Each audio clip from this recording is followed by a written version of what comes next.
Les saludo muy cordialmente, mis queridos hermanos y amigos. Es un placer dirigirme a ustedes ahora para estudiar un tema más de la Santa Palabra de Dios. Quiero mencionarles que nuestro tema de hoy está relacionado con la venida del Mesías, pero en la primera mitad del tema no se van a dar cuenta que el tema tiene que ver con eso. A veces pensamos que sencillamente Jesús nació y ya, pero hermanos y hermanas, Dios tuvo que contrarrestar muchas actividades de Satanás antes de que naciera Jesús para que se pudiera cumplir la profecía en cuanto a su nacimiento. Así que vamos a estudiar ese tema tan importante y de paso quiero desearles una feliz Navidad y un año nuevo súper próspero de parte del Señor. Así que vamos a orar y entramos de lleno a nuestro tema. Padre Celestial, venimos a tu trono con humildad, pero también con confianza, porque venimos en el precioso nombre de Jesús. Pedimos tu presencia en esta presentación, que tu Santo Espíritu nos acompañe, que podamos aprender las lecciones que serán útiles para nuestro diario caminar con el Señor. Te lo imploramos en el nombre y por los méritos de Cristo nuestro Salvador. Amén. Quiero comenzar leyendo un pasaje que encontramos en el libro de Isaías, el capítulo 46. Se trata de lo que distingue al verdadero Dios de todos los falsos pretendientes. Vamos a leer ese pasaje y voy a enfatizar ciertas partes de estos versículos. Dice allí en Isaías 46, 9 al 11, acordaos de las cosas pasadas desde los tiempos antiguos. Aquí está hablando Dios. Porque yo soy Dios y no hay otro Dios y nada hay semejante a mí.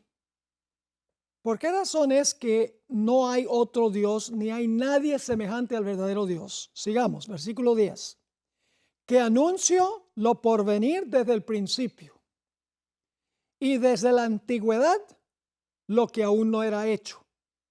Que digo, mi consejo, la palabra consejo significa plan, mi consejo permanecerá y haré todo lo que quiero. Que llamo desde el oriente al ave y de tierra lejana al varón de mi consejo. Yo hablé y lo haré venir. Lo he pensado y también lo haré. En estos versículos hay dos puntos claves que quiero subrayar. Número uno, Dios conoce el fin desde el principio. Dios conoce todo desde la eternidad, en otras palabras. Porque dice aquí, anuncio lo porvenir desde el principio y desde la antigüedad lo que aún no era hecho. Ese es el primer punto. El segundo punto es que como Dios conoce el fin desde el principio, su plan se va a cumplir. Ineludiblemente su plan se va a cumplir porque Él ya sabe de antemano cómo van a terminar las cosas. Dios es omnisapiente, omnisciente. Por la eternidad Él ha sabido en el más ínfimo detalle todos los detalles que han ocurrido en lo que nosotros llamamos la historia. Él no predeterminó todo lo que ha ocurrido en la historia, sino que elaboró un plan tomando en cuenta los obstáculos y los desvíos que iba a interponer Satanás en el camino para que se cumpliera su plan. Dios no predetermina, sino que más bien tiene sabiduría para contrarrestar los obstáculos y los desvíos que coloca Satanás en el camino con la intención de que no se cumpla el plan del Señor. Ahora quiero leerles un pasaje del libro La Educación, página 157, es un libro escrito por Elena White. Y quiero que noten aquí que muchas veces los eventos históricos parecen no tener conexión, parecen ser dirigidos por el capricho y por el poder de los seres humanos.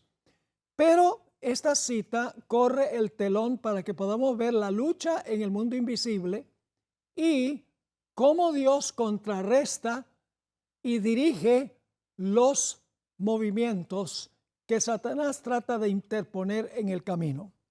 Dice la cita así: en los anales de la historia humana, el crecimiento de las naciones, el levantamiento y la caída de los imperios, parecen, palabra clave, parecen depender de la voluntad y las proezas del hombre. Los sucesos, aquí está otra vez la palabra, parecen ser determinados en gran parte por el poder, la ambición y el capricho del hombre. Pero en la palabra de Dios se descorre el velo y contemplamos detrás, por encima y a través el juego y el contrajuego de los intereses, las pasiones, el poder de los hombres, los agentes del ser misericordioso que ejecutan silenciosa y pacientemente los consejos de la voluntad de Dios. Así que noten, la palabra de Dios descorre el velo y nos ayuda a ver la lucha que ocurre detrás, por encima y a través del juego y el contrajuego de los intereses, las pasiones y el poder de los hombres. Y vemos la mano de Dios ejecutando silenciosa y pacientemente los consejos de su voluntad. Dios hubiera querido que todo se hiciera rápido, pero el problema es que tiene un enemigo que se interpone, un enemigo que pone obstáculos, que pone desvíos, y Dios, que conoce el fin desde el principio, tiene que maniobrar para sobreponerse a esos obstáculos que coloca el enemigo. Ahora podemos comparar el desarrollo de los eventos históricos con un juego de ajedrez. Es un juego complicado. Yo nunca aprendí a jugar ese juego porque es muy complicado. El movimiento de las fichas por los jugadores equivale a los movimientos históricos. Cada jugador tiene la intención de frustrar las decisiones que toma el otro jugador, con el propósito final de poner al otro jugador en jaque mate, es decir, en un callejón sin salida. El propósito es ganar el juego, y para ganar el juego hay que frustrar las movidas del otro jugador. Ahora, ¿qué sucedería si un jugador supiera antes de comenzar el juego todas las jugadas que va a hacer el jugador contrario? ¿Habría alguna posibilidad de que perdiera el juego? La respuesta es obvia. Claro que no habría posibilidad de que perdiera el juego, porque si ya de antemano conoce todas las jugadas que va a hacer el jugador contrario, él va a saber cómo contrarrestar las jugadas del otro jugador. ¿Por qué traigo a colación este ejemplo? Por la sencilla razón de que Elena White, en la cita que leí hace un momento, dice que detrás, por encima y a través del juego y contrajuego, vemos cómo Dios actúa. Es decir, la hermana White está comparando la historia con un juego. Es un juego muy serio, porque es por el control de los eventos mundiales, el control de la historia y últimamente cómo terminará este mundo en esa historia. Ahora, fíjense, Dios es omnisciente, es omnisapiente. Es decir, Él sabe todo lo que ocurre en el universo y lo ha sabido para siempre. En la eternidad pasada, en el presente y el futuro, Dios ya sabe todo lo que iba a ocurrir y todo lo que ha ocurrido. Ya sabe todas las movidas que va a hacer Satanás. Así que ¿hay alguna posibilidad de que Dios pierda el juego y el contrajuego de la historia? Hermanos y hermanas, no hay forma que Satanás pueda ganar, porque ya Dios conoce todos los obstáculos, los desvíos y los contratiempos que iba a poner Satanás para que no se cumpliera el plan de Dios. Dios ya sabe entonces cómo maniobrar para poder cumplir su plan, poniendo en juego lo que está haciendo Satanás para tratar de contrariar ese plan. Ahora fíjense, como Dios conoce ya todas las jugadas que va a hacer Satanás, Dios puede contrarrestar esas acciones en la historia. Pero Satanás no es omnisciente, no es omnisapiente. Satanás no sabe cómo va a jugar Dios y por lo tanto comete errores. El Dios omnisapiente nunca comete errores porque ya sabe el futuro. Pero Satanás comete errores en su forma de manejar el juego de la historia porque él tiene que adivinar cómo va a jugar Dios. El asunto es que para nosotros, quienes estamos atados al tiempo, lo que ha sido y lo que será son dos cosas distintas. Lo que ha sido ya pasó y lo que será es lo que aún no ha ocurrido. Pero Dios no está atado al tiempo como nosotros. Lo que es potencial y futuro para nosotros es presente y actual para Dios. Es decir, en la mente de Dios todo existe antes que para nosotros exista. Dios, en otras palabras, vive en un eterno presente. Aunque el tiempo es importante para Dios porque Él trabaja dentro de nuestro marco del tiempo, en contraste con nosotros, Dios vive como si fuera en un eterno presente. Él conoce el fin desde el principio y nada lo toma por sorpresa por causa de su omnisciencia. Por eso en la Biblia el nombre predilecto que se le da a Dios es Yo soy. Vamos a notar un poco más ese nombre con el cual Dios se autodenomina. Vayan conmigo a Éxodo, el capítulo 3, y vamos a leer primero el versículo 6. Dios llamó a Moisés para que librara a su pueblo de Egipto. Ahora, un punto clave que quiero compartir y es que cuando Dios se encontró con Moisés en la zarza ardiente, ya Abraham, Isaac y Jacob habían estado muertos por más de 2 siglos. Ese es un detalle crucial. Y sin embargo, vamos a encontrar que para Dios, Abraham, Isaac y Jacob, aunque habían muerto 2 siglos antes, para Dios que vive en un eterno presente, ellos vivían. Ahora vamos a Éxodo 3 y el versículo 6, a donde Dios le dice algo muy interesante a Moisés. Dice aquí, está hablando el Señor, yo soy. Noten que no dice que yo fui cuando estaban vivos.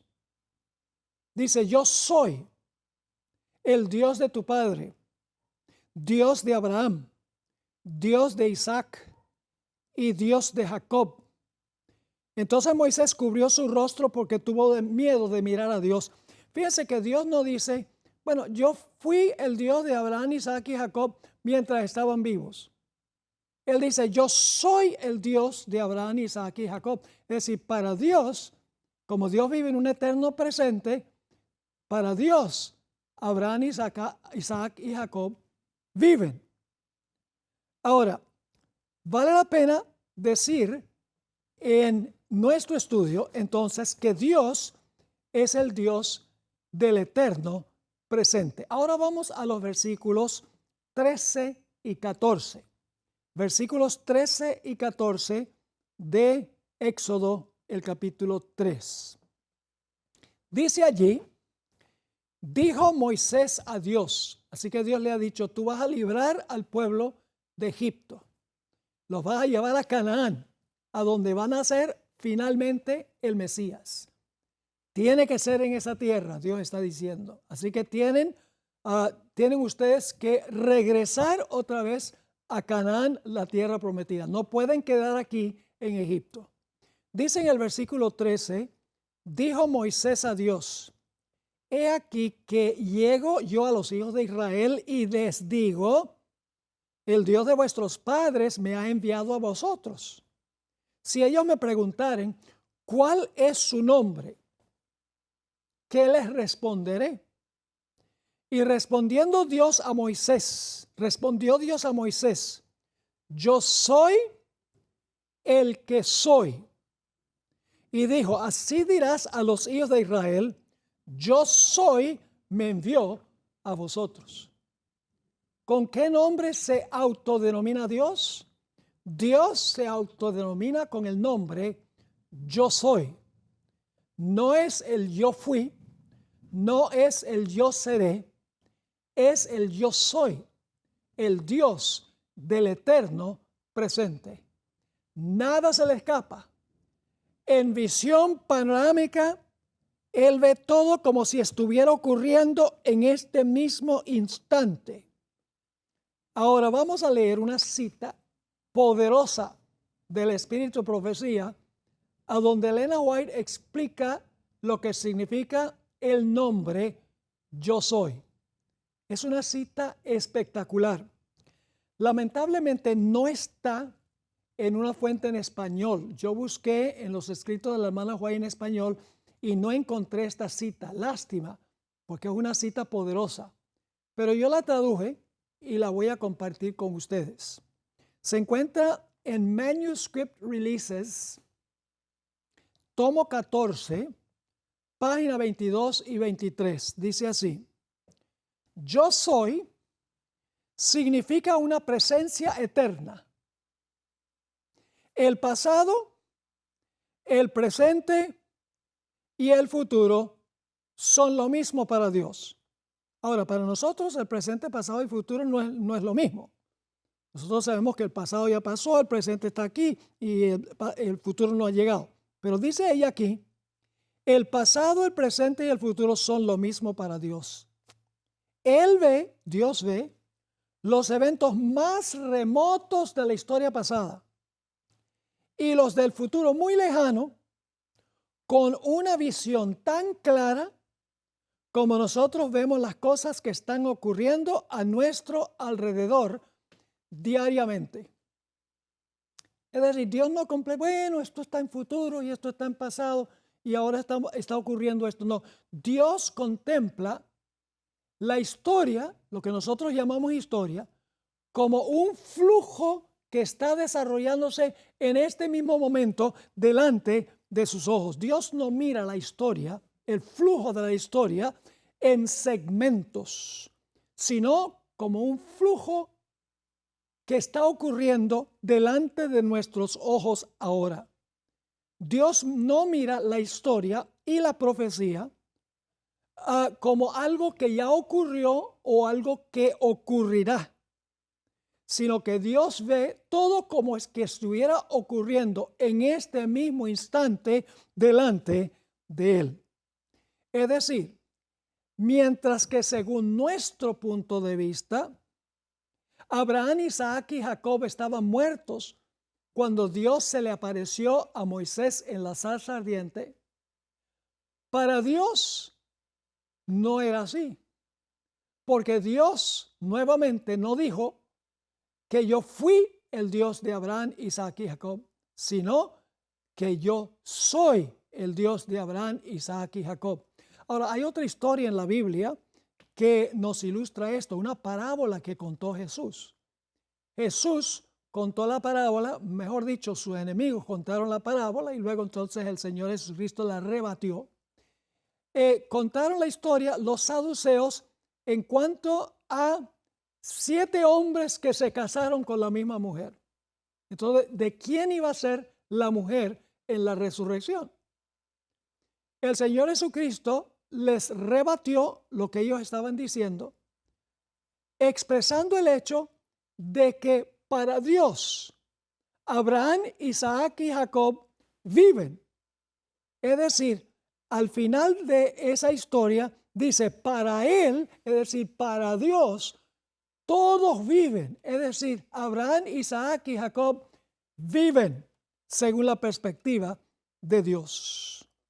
Ahora tomemos una historia del Antiguo Testamento que ilustra en forma práctica cómo se relaciona el tiempo con Dios. Nosotros pensamos que Jesús nació en determinado momento, y claro, fue así, pero a veces nos olvidamos de todo lo que tuvo que hacer Dios en la historia del Antiguo Testamento, sobreponiéndose a los obstáculos y los desvíos y los tropiezos que ponía Satanás para que se pudiera cumplir la profecía del nacimiento del Mesías que estamos celebrando en esta época del año. ¿A qué historia me refiero? Me estoy refiriendo a la historia de los 400 años que Dios le dijo a Abraham que el pueblo iba a pasar en Egipto. Vamos a encontrar que aquí hay una clara demostración de cómo Dios interrumpe los planes de Satanás y cómo Satanás comete errores por no conocer el fin desde el principio. ¿Qué dijo Dios a Abraham en cuanto a esto? Vamos a leerlo en Génesis 15, versículo 12 al 16. Génesis 15, 12 al 16. Y vamos a encontrar que esto tiene una importancia muy importante en cuanto al nacimiento de Jesús. Para que naciera Jesús tenía que pasar todo esto que vamos a describir ahora. Vamos a leer Génesis 15, 12 al 16.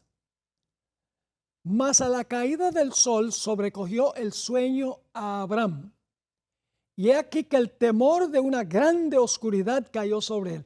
Esa grande oscuridad es lo que Dios le iba a demostrar, que su pueblo iba a emigrar a Egipto y que allí iba a padecer como esclavos por una gran porción de ese periodo de 400 años. Aquí viene la explicación que le da Dios. Entonces Jehová dijo a Abraham: ten por cierto que tu descendencia morará en tierra ajena. Si ustedes ya no van a estar en Canaán, tu descendencia va a estar en otra parte. Y fíjense lo interesante que Dios no identificó cuál era esa tierra. No le dio nombre, según esto. Dice, ten por cierto que tu descendencia morará en tierra ajena, pero no dice qué era esa tierra ajena. Dios no quiso mostrar la jugada que iba a hacer, porque Dios sabía lo que Satanás iba a tratar de hacer. Y luego dice, y será esclava allí, y será oprimida 400 años. Si paráramos allí sería deprimente. Pero luego Dios dice en el versículo 14, mas también a la nación a la cual servirán yo juzgaré. Y después de esto saldrán con gran riqueza. Es decir, van a salir con gran riqueza y van a volver otra vez a la tierra de Canaán. Pero Dios le dice ahora a Abraham, no te preocupes que esto no tiene que ver contigo. Tú vas a morir tranquilo y en paz. Esto es para mucho más adelante. En el versículo 15 dice, y tú vendrás a tus padres en paz y serás sepultado en buena vejez. Pero luego Dios predice, y en la cuarta generación volverán acá. Es decir, van a volver a Canaán después de los 400 años. Porque aún no ha llegado a su colmo la maldad del amorreo hasta aquí.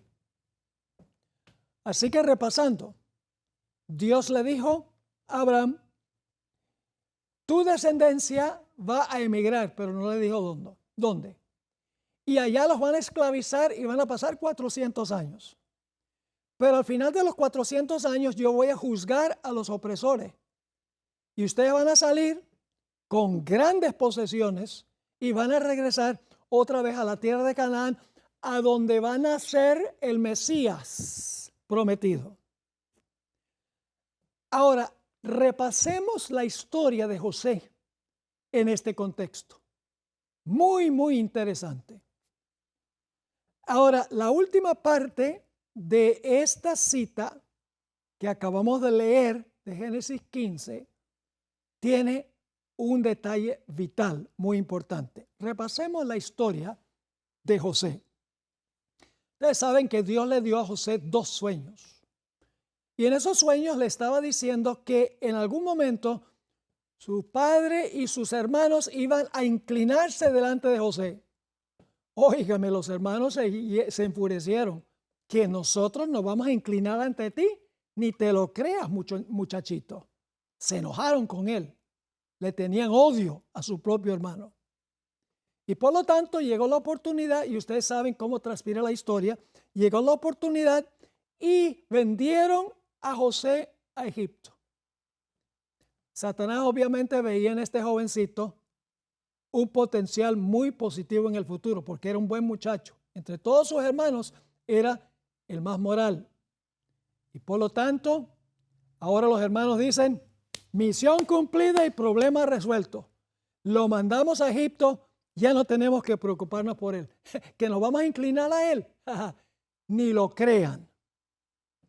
Y ustedes saben que José ni tenía idea por qué le había pasado esto, porque él era un buen muchacho.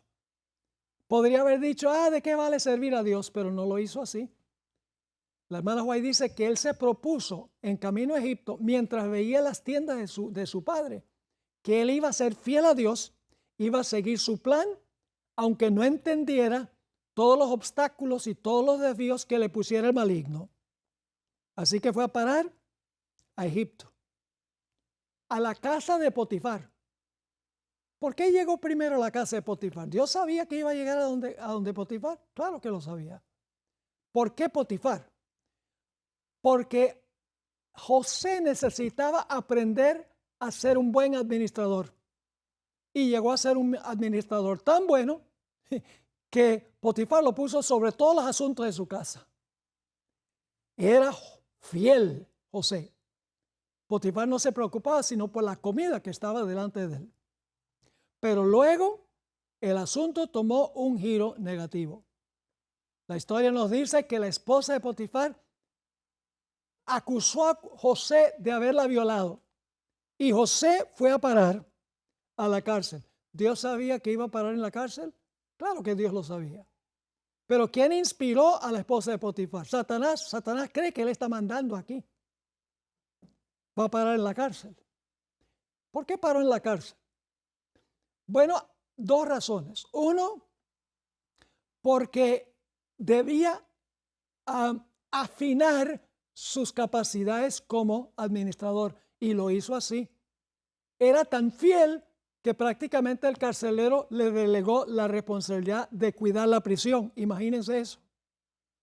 Pero había una segunda razón, y es que José tenía que conocer en la prisión a un panadero y a un copero, que también Dios les dio unos sueños. Dios está tratando de contrarrestar lo que Satanás está tratando de hacer. Así que los dos tienen sueño. Ustedes conocen la historia. José le dijo al panadero, mira, en 3 días te van a liquidar. Pero le dijo al copero, tú vas a volver a servir el vino del faraón. Y así fue. 3 días después, el panadero lo colgaron y el copero salió para servir nuevamente el vino del faraón. Era el plan de Dios que José terminara en la cárcel, porque iba a haber otro más adelante que iba a tener 2 sueños y era necesario que José subiera a la prominencia. Satanás está tratando de adivinar cómo contrarrestar a Dios, pero Dios está obrando para sobreponerse a Satanás, a los desvíos y obstáculos que está colocando Satanás en su camino. Sale el copero y por 2 años se olvida de José, aunque José le había dicho, mete una buena palabra ahí cuando hables con Faraón para que me suelten. ¿Y qué va? Porque no era tiempo. Dios posiblemente le dio un ataque de amnesia a este individuo para que olvidara por 2 años, porque todavía no era tiempo de José salir de la prisión. Así que ahora el faraón tiene dos sueños también, que va a haber 7 años de abundancia exorbitante y luego 7 años de sequía. Y los intérpretes de los expertos del faraón no fueron capaces de explicar el sueño.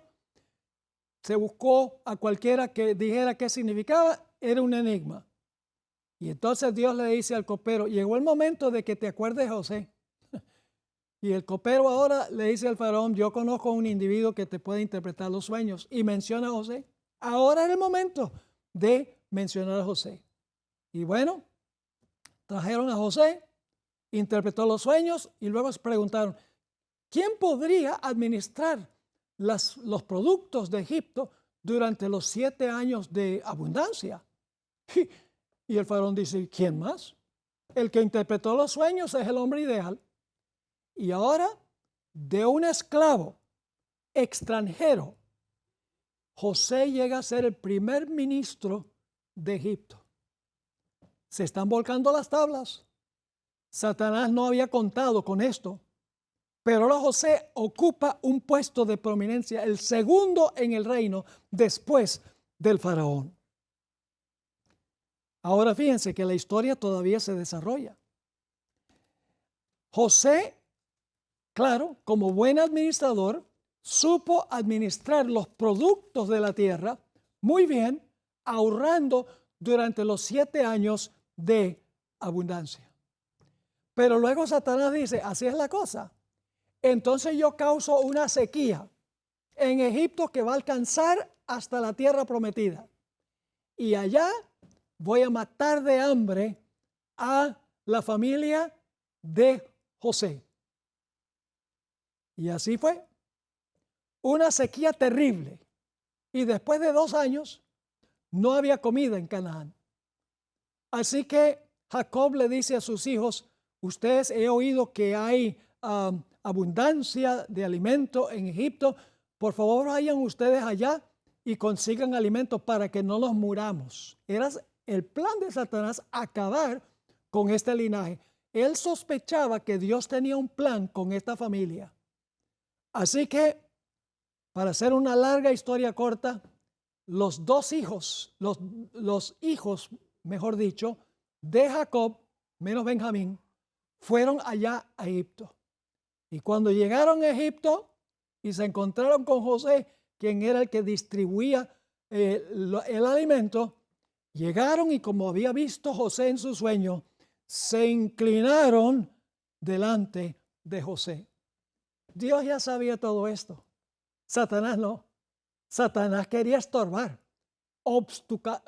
poner obstáculos, desvíos, interrumpir, estorbar. Pero Dios ya sabía lo que iba a hacer Satanás. Así que Dios pudo maniobrar para cumplir su plan. Su plan se va a cumplir. Indudablemente Dios hubiera querido cumplirlo más rápido. Pero por la intervención de Satanás, por Dios darle libre albedrío para desarrollar su programa, Dios permitió que él colocara los obstáculos.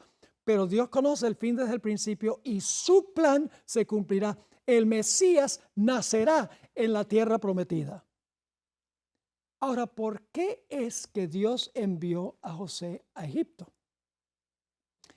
¿Y fue el plan de Dios de que pasase así? Quiero leer de Génesis 45, 5 al 8, donde se repite un mismo pensar 3 veces.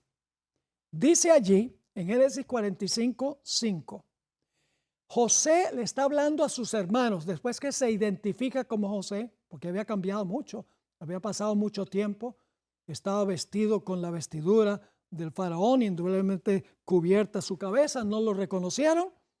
Ahora se lamentan los hermanos, dicen, ay José, no deberíamos haberte vendido. Y fíjense lo que dice 3 veces José. Versículo 5, ahora pues no os entristezcáis, ni os pese de haberme vendido acá, que no les pese haberme vendido, porque para preservación de vida me envió Dios delante de vosotros. Fíjense que Dios ya sabía todo lo que iba a pasar. Dice, no se preocupen, Dios me envió acá para preservación de vida. Esa es la primera vez. Versículo 6. Pues ya ha habido 2 años de hambre en medio de la tierra. y aún quedan 5 años en los cuales ni habrá arada ni siega. Segunda vez ahora. Y Dios me envió delante de vosotros para preservaros posteridad en la tierra. Oh, la posteridad de la familia de Jacob era vital. Ya Satanás había visto el plan con Abraham, el plan con Isaac, y ahora Jacob va a acabar con esta gente en esta sequía.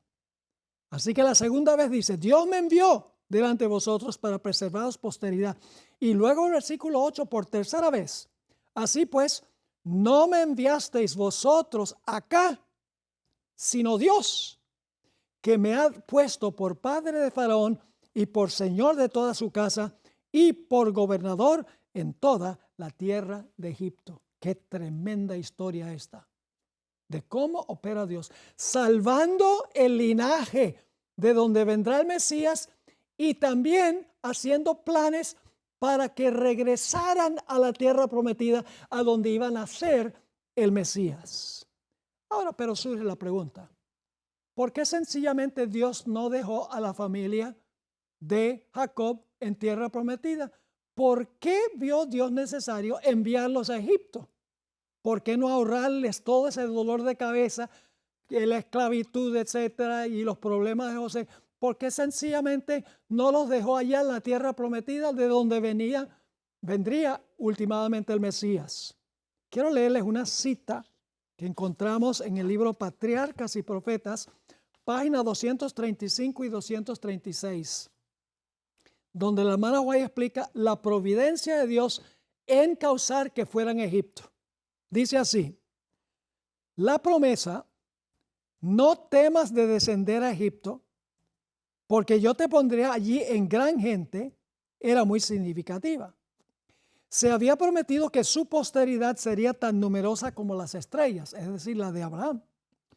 Pero hasta entonces el pueblo elegido había aumentado lentamente y la tierra de Canaán no ofrecía en ese tiempo campo propicio para el desarrollo de la nación que se había predicho. Es decir, el ambiente no era ideal para crecer a la familia de Jacob para ser una gran nación.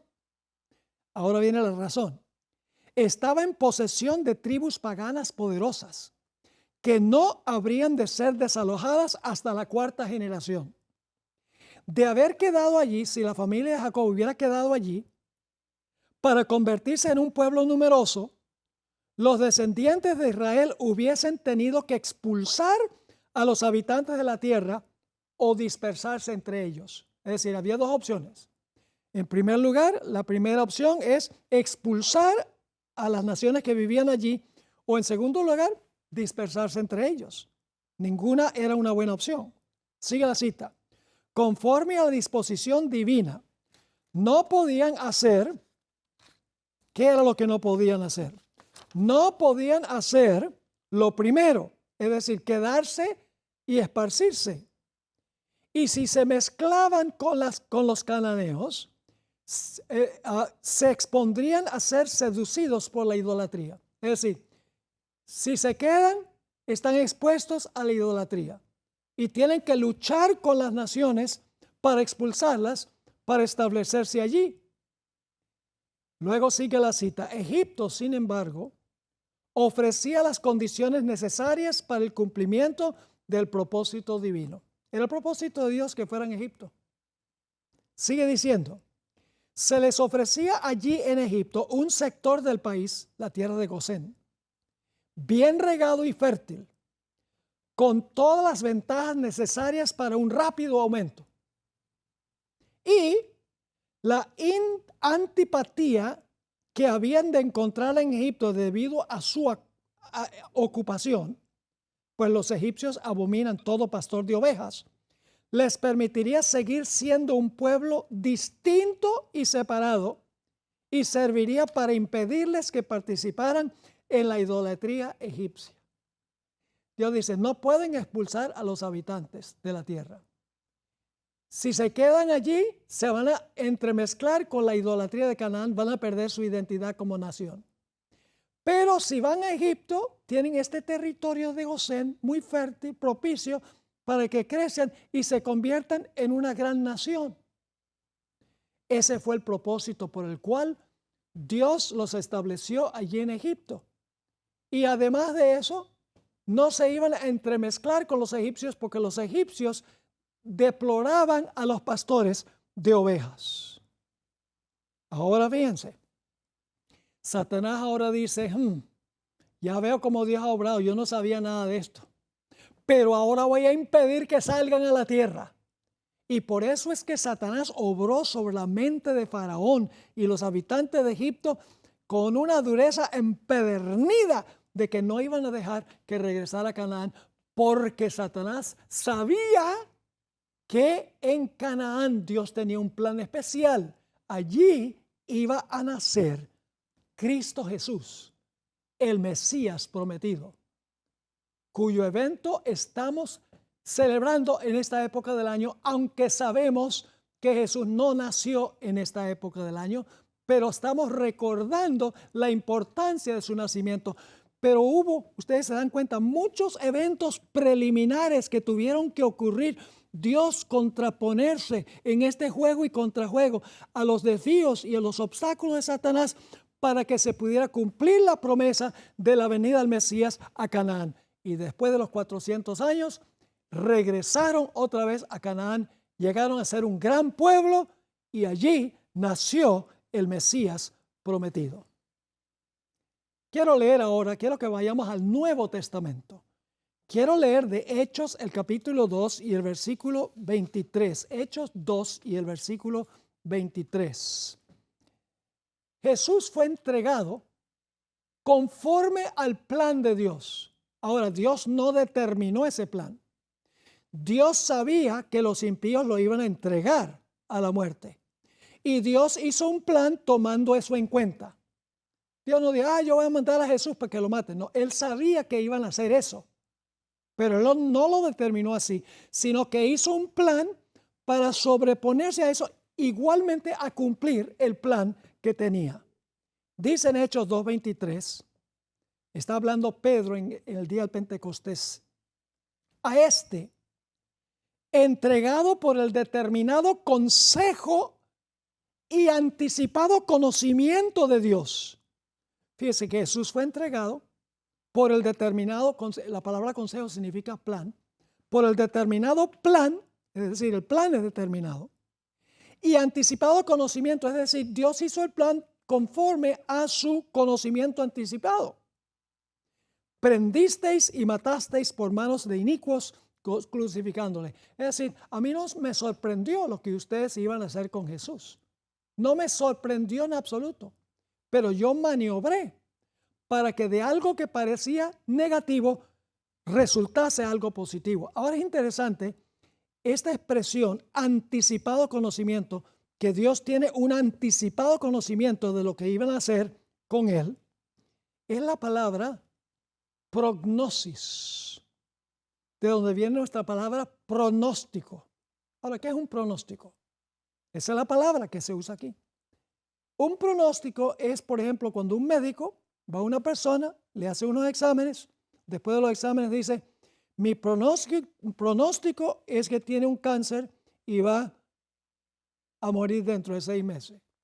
Ahora yo pregunto, ¿es absoluto el pronóstico del médico de que esa persona va a morir en 6 meses? No, porque él está haciendo un pronóstico basado en conocimiento limitado. Él no sabe a ciencia cierta que la persona se va a morir en 6 meses. Está pronosticando de acuerdo al conocimiento que tiene, que es limitado, no es omnisciente. O tomemos el caso de aquellos que pronostican el tiempo. Dicen, dentro de una semana va a llover y va a ser tal temperatura. Pues muchas veces no resulta así. Están dando un pronóstico basado en lo que ellos ven en el momento y están pronosticando. Pero no hay ninguna garantía de que va a ocurrir como ellos están diciendo exactamente. Porque ellos no conocen el fin desde el principio, no son omniscientes. Tienen que dar un pronóstico de acuerdo a lo que ellos observan ahora en el momento. Pero Dios no se equivoca en su prognosis, en su pronóstico. Cuando Dios da un pronóstico, se cumple al pie de la letra porque Dios conoce el fin desde el principio. Dios es omnisciente. Dios es omnisapiente. Mucho antes de entrar el pecado al universo, el Padre y el Hijo se reunieron para repasar el plan de salvación en caso de que el hombre pecase. Cada evento del ministerio de Jesús debía ocurrir en el momento exacto, en el lugar exacto y en la forma señalada exacta en el plan que Dios conocía desde los siglos de la eternidad. Elena White hizo este comentario extraordinario en El deseado de todas las gentes, página 121. Tremenda cita esta. Dice así: las palabras "aún no ha venido mi hora", que Jesús usó muchas veces durante su ministerio, indican que todo acto, ¿cuántos actos? Todos los actos. Todo acto de la vida terrenal de Cristo se realizaba en cumplimiento del plan trazado desde la eternidad. Cada acto del ministerio de Jesús, cada detalle del ministerio de Jesús ya había sido previsto en la eternidad. No fue determinado así. Dios sabía lo que cada persona iba a hacer y de acuerdo a eso elaboró su plan. Así que dice: las palabras "aún no ha venido mi hora" indican que todo acto de la vida terrenal de Cristo se realizaba en cumplimiento del plan trazado desde la eternidad. Antes de venir a la tierra, el plan estuvo delante de él, es decir, delante de Jesús, perfecto en todos sus detalles. Fíjense, el plan era detallado, hecho desde los siglos de la eternidad, antes de entrar el pecado al universo. Extraordinario, porque Dios conoce el fin desde el principio. Así que dice, antes de venir a la tierra, el plan estuvo delante de él, perfecto en todos sus detalles. Pero hay un punto muy importante. Y es que cuando Jesús estaba en el cielo, antes de asumir la humanidad, todo el plan estuvo delante de Jesús de comienzo a fin. Pero mientras estuvo en la tierra, no tenía acceso a todo el plan Jesús. Solamente el plan para cada día. Sigue la cita diciendo: pero mientras andaba entre los hombres, era guiado paso a paso por la voluntad del Padre. En el momento señalado, es decir, el momento señalado del plan, que se hizo desde la eternidad, en el momento señalado no vacilaba Jesús en obrar. Con la misma sumisión esperaba hasta que llegase el tiempo. Jesús no hacía nada fuera de hora. Seguía el plan que el Padre le revelaba cada día mientras estuvo en la tierra. Dios tenía el plan de introducir a Jesús al mundo, nacido de una virgen en la ciudad de Belén. Y Dios tenía una fecha exacta cuando eso iba a ocurrir, porque la Biblia dice: cuando vino el cumplimiento del tiempo, Dios envió a su Hijo. La hermana White también escribió en el Ministerio de Curación, página 380, Cristo en su vida terrenal no se trazó planes personales. Es decir, Jesús dijo: bueno, yo creo que yo mañana voy a ir a Capernaum. Yo creo que tal vez hoy me voy a quedar en casa. No. El Señor Jesucristo no se trazó planes personales. Entonces, ¿quién planeaba? Sigue la cita. Aceptó los planes de Dios para él. Y día tras día, el Padre se los revelaba. Hermanos y hermanas, cuánta certeza podemos tener de que el Jesús que nació en Belén, cuyo evento estamos conmemorando en esta época del año, ¿cómo podemos estar seguros que ese mismo Jesús, el Jesús que se encarnó, el Jesús que caminó entre nosotros, el Jesús que en el Getsemaní sudó gotas de sangre, el Jesús que en la cruz clamó, Dios mío, ¿por qué me has desamparado? ¿Cómo podemos estar seguros que ese mismo Jesús que estuvo en la tierra, que nació entre nosotros, que tomó nuestra carne humana, cómo podemos estar seguros de que va a volver otra vez a esta tierra? Podemos tenerlo absolutamente seguro, porque a la perspectiva del Padre ya ocurrió, porque Dios vive en un eterno presente. Es decir, para nosotros la segunda venida del que se encarnó en realidad es una promesa. Para nosotros es una promesa, pero para Dios es un hecho, porque Dios vive en un eterno presente. Ahora la pregunta clave es si nosotros vamos a vivir cada día de acuerdo al plan de Dios. Si vamos a seguir en los pasos de Cristo Jesús y permitir a través de la oración, el estudio de la palabra, el contacto con la naturaleza, el estudio del santuario, si nosotros vamos a permitir que Dios nos revele su plan a nosotros para que podamos seguir ese plan como lo siguió el Señor Jesucristo, y cuando Jesús venga estemos dispuestos a decir, he aquí este es nuestro Dios, le hemos esperado y Él nos salvará. ¿Estamos dispuestos a seguir ese plan? Una cosa es recordar que Jesús nació aquí. Otra cosa es permitir que ese evento haga un impacto en nuestro ser y que queramos seguir en los pasos del Señor Jesucristo. Hay varias profecías que indicaban la venida de Jesús, que demuestra la omnisciencia de Dios. Voy a mencionarles una lista. Que Juan el Bautista iba a ser el precursor, que lo iba a anunciar una estrella, iba a nacer de una virgen, iba a nacer en Belén, iba a ser circuncidado el 8º día, que iba a huir a Egipto y ser refugiado allá, que iba a Herodes a matar a infantes cuando naciera.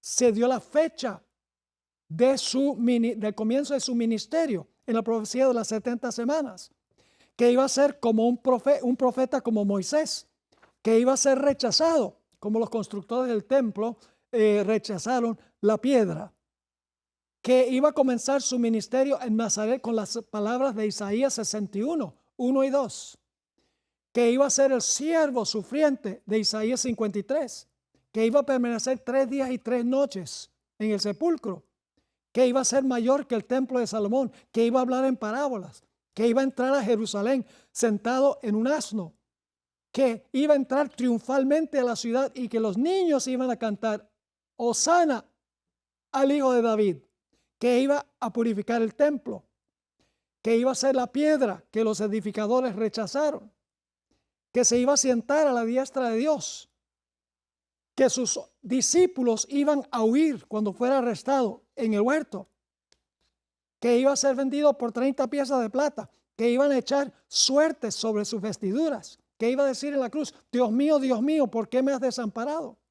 Que iba a ser numerado con los transgresores, que Él era la serpiente que levantó Moisés, que Él era el agua y la roca, que Judas lo iba a entregar, que iba a decir en la cruz, sed tengo, que le iban a dar vinagre para beber, que no se rompería ninguno de sus huesos.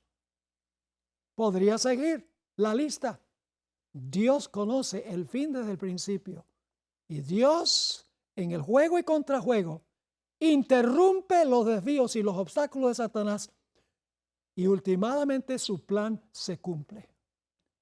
Al terminar este estudio en esta mañana, estaremos dispuestos en esta época del año de dar nuestra vida a Jesús, prometerle que vamos a caminar en sus pasos, que permitamos que el encarnado se encarne en nosotros y que estemos dispuestos de vivir como Él vivió, sabiendo que Dios tiene el plan, algún día, muy pronto, de enviarlo de nuevo para vivir eternamente con Él.